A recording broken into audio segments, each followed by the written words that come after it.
સ્વાગત છે મિત્રો વિન્ડીના માધ્યમથી ફરી એકવાર જાણીશું આજનું વેધર અપડેટ. હું યશ ભટ્ટ આપની સાથે. આવો કરીએ શરૂઆત. સૌથી પહેલાં તમે જુઓ છો મંગળવારે સવારે 9 વાગ્યાથી લઈને બુધવારે સવારે 9 વાગ્યા વચ્ચેનું વેધર અપડેટ આપણે જાણી રહ્યા છીએ, જેમાં મોટાભાગના વિસ્તારોમાં ફરી એકવાર વાદળછાયું વાતાવરણ છે. પણ અગેન દર્શક મિત્રો, વરસાદની શક્યતાઓ ખૂબ જ નહીવત. આ સોમવાર આપણે મંગળવારે સવારની પરિસ્થિતિ પ્રમાણે નિહાળી રહ્યા છીએ. સમય સાથે જો આગળ વધીએ તો અત્યારે ફિલહાલ લગભગ સાંજે એવું લાગી રહ્યું છે કે આ તરફ જે ખાસ એમપી અને ગુજરાતની બોર્ડર છે ત્યાં આગળ થોડો એવો વરસાદની શક્યતાઓ.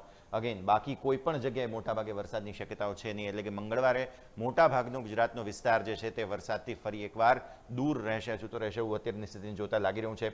ફરી એકવાર સમય સાથે આગળ વધીએ, જો બુધવારે સવારે નજર કરીએ છીએ તો પણ મોટાભાગના વિસ્તારમાં ક્યાંય પણ વરસાદની શક્યતાઓ કંઈ ખાસ જોવા નથી મળી રહી. અને સમય સાથે લગભગ આવતીકાલે 9 વાગ્યાની સ્થિતિ જોઈ રહ્યા છીએ તો આ તરફ તમે જોઈ રહ્યા છો, અહીં દાહોદ છે, ગોધરા છે, આ તરફનો વિસ્તાર શક્યતાઓ ખરી, થોડી ઘણી શક્યતાઓ ખરી. સુરત, વાપી, વલસાડ થોડી ઘણી શક્યતાઓ ખરી, પણ મોટાભાગનો વિસ્તાર જે છે ત્યાં કોઈ પણ પ્રકારે વરસાદની શક્યતાઓ અત્યારે ફિલહાલ અગેન મંગળવારે સવારે 9 વાગ્યાથી લઈને બુધવારે સવારે 9 વાગ્યા વચ્ચે 24 કલાકમાં વરસાદની મોટાભાગના વિસ્તારોમાં શક્યતાઓ નહીવત જાણવા મળી રહી છે. આવા જ વધુ રસપ્રદ અપડેટ્સ માટે સતત જોડાયેલા રહો ન્યૂઝ કેપિટલના ડિજિટલ પ્લેટફોર્મ સાથે.